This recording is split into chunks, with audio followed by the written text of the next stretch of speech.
Meanwhile, funding for Mayor Johnston's All-In Mile High initiative is looking rocky. In the next half hour, the mayor will host a community town hall to discuss the homeless initiatives happening across the city, where they stand and what these budget cuts mean. Denver 7's Danielle Kreuter visited one of the tiny home villages set to lose funding because of these cuts and heard about what solutions they want to see to keep the projects running. The path that brings people to the Monroe Tiny Home Village looks different for everyone. I became homeless 2 years ago. I lost my house that I lived in for 9 years. I lived in my storage. I was tugging and lugging a lot of suitcases, walker, cooler. But as soon as they come through the gate, they're all home. I told the lady at the storage unit, guess where I'm going? She's like, where? I go, home.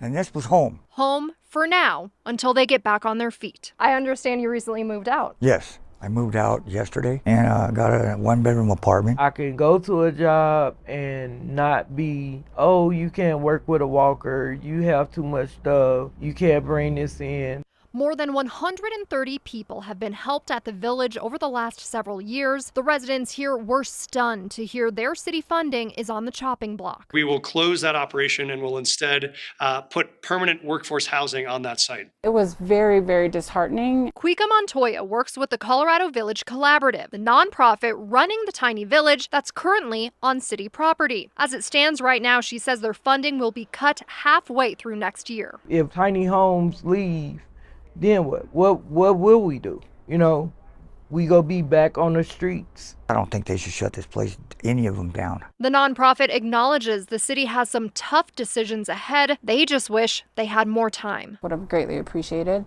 the opportunity to pivot our fundraising plans, to pivot, other parts of the metro area. Exploring what that looks like. In Denver, The stepping stone to get on your feet, to strive. I'm Danielle Kreuter, Denver 7. Denver Mayor Mike Johnston will be discussing this and other shifts in his plan to address homelessness in Denver. A town hall starts in about 30 minutes at the Central Park Recreation Center. It runs from 5:30 to 6:30 p.m.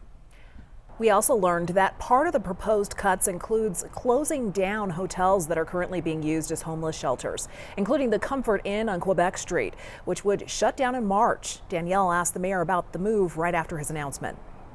Do you plan to eliminate all of the leased hotel shelters? How many people are currently living there, and what is the plan for them once those are closed? Thank you. Our plan is to transition all those folks out of those shelters into permanent housing. None of those folks will return to the street. They'll all go into permanent housing.